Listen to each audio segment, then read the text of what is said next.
Hyderabad DSP Bhim Reddy నివాసంలో ACB సోదాలు ముగిశాయి.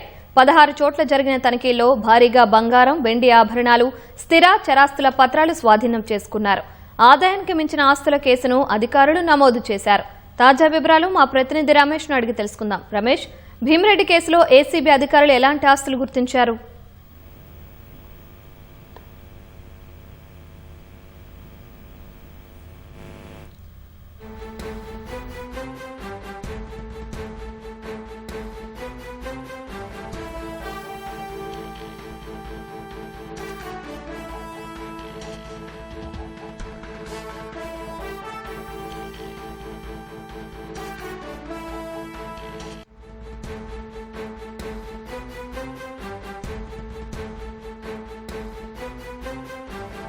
రమేష్, చెప్పండి. డీఎస్పీ భీమ్రెడ్డి నివాసంలో ఏసీబీ అధికారుల సోదాలు ముగడం జరిగింది. ఈ అర్ధరాత్రి వరకు కూడా ఈ సోదాలు నిర్వహించినట్లు కూడా అధికారులు అయితే వెల్లడించడం జరిగింది. మొత్తం ఏకకాలంలో మొత్తం 16 ప్రాంతాల్లో కూడా అతనికి సంబంధించిన కుటుంబ సభ్యులు, తర్వాత సన్నిహితులు, కొంతమంది వారి స్నేహితుల నివాసంలో కూడా ఏసీబీ అధికారులు అయితే సోదాలు నిర్వహించడం జరిగింది. ఈ సోదాల్లో భాగంగానే భారీగా బంగారంతో పాటు వెండి ఆభరణాలు, తర్వాత స్థిర చరాస్తులకు సంబంధించిన పత్రాలను అయితే అధికారులు అయితే స్వాధీనం చేస్తున్నట్టు తెలుస్తుంది. అర్ధరాత్రి తర్వాత అతనికి ఐబీపీ కారణంగా ఏసీబీ అధికారులు అదుపులో తీసుకుందాం అనుకున్న సరికి ఐబీపీ రావడం, అతను అనారోగ్యానికి గురి కావడంతో కూడా వెంటనే ఏసీబీ అధికారులు అతనికి సంబంధించి నోటీసులు జారీ చేసి తర్వాత విచారణ అనంతరం కూడా మరొకసారి ఏసీబీ అధికారులు అయితే అదుపులో తీసుకునే అవకాశం ఉంది.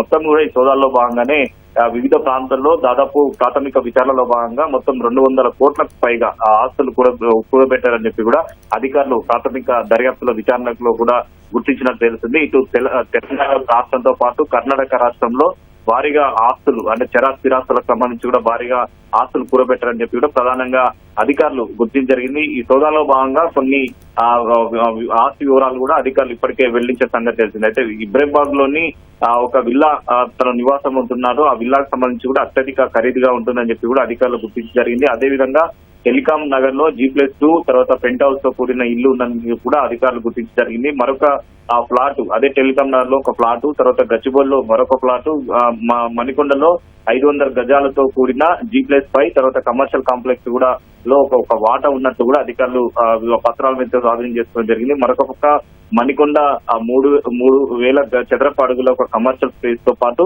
తర్వాత తెల్లాపూర్ లో 2 ఫ్లాట్లు, ప్రగతి రిసార్ట్ సమీపంలో కూడా ఒక 500 గజాల ఫ్లాట్ ఉన్నట్టు కూడా గుర్తించడం జరిగింది. సంగారెడ్డి జిల్లా హైదరాబాద్ లో 3.5 ఎకరాల వ్యవసాయ భూమి, తర్వాత కర్ణాటకలో 6 ఎకరాల వ్యవసాయ భూమి, కర్ణాటకలో మరొక ప్రాంతంలో కూడా 38 ఎకరాల వ్యవసాయ భూమి ఉన్నట్లు కూడా అధికారులు గుర్తించడం జరిగింది. ఆ తర్వాత ఈ కర్ణాటక రాజధాని అయిన బెంగళూరులో 1 ఎకరా భూమి కూడా ఉన్నట్లు కూడా అధికారులు గుర్తించారు. ఇటు కర్ణాటక రాష్ట్రంలో కాకుండా తెలంగాణ రాష్ట్రం, అందులో ప్రధానంగా హైదరాబాద్ నగరంలో పెద్ద ఎత్తున స్థిర చరాస్తులకు సంబంధించి కూడా ఆస్తులు కూడబెట్టారని చెప్పి కూడా అధికారులు ఈ సోదాలో గుర్తించారు. కాబట్టి ఈ సోదాలో ప్రాథమిక విచారణలో మాత్రమే స్థిర చరాస్తులతో పాటు కొన్ని బ్యాంకు లాకర్లను అయితే ఇప్పటికీ గుర్తించినప్పటికీ బ్యాంకు లాకర్లు అతను అనుమతించకపోతే ఆ బ్యాంకు లాకర్లు కూడా న్యాయస్థానం ద్వారా కూడా వెళ్లి తర్వాత అక్కడ అనుమతి తీసుకొని లాకర్లను కూడా ఓపెన్ చేయడానికి కూడా అధికారులు అయితే సిద్ధమైన చేస్తుంది. దాంతో పాటు విదేశీ మద్యం సీసాలు కూడా లభ్యం కావడంతో కూడా వాటికి సంబంధించిన 23 బండల్ సీసాలు కూడా లభించడంతో కూడా వాటిని ఎక్సైజ్ కి శాఖకు సమాచారం ఇవ్వడం జరిగింది.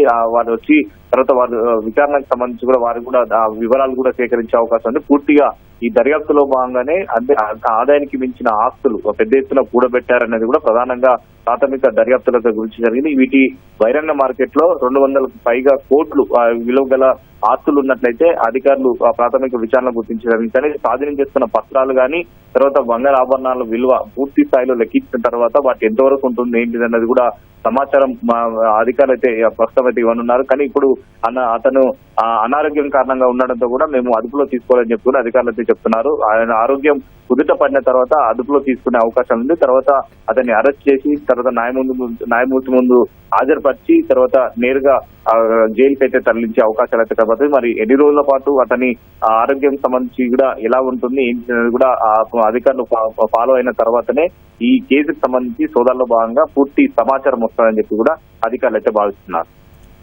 ధన్యవాదాలు రమేష్.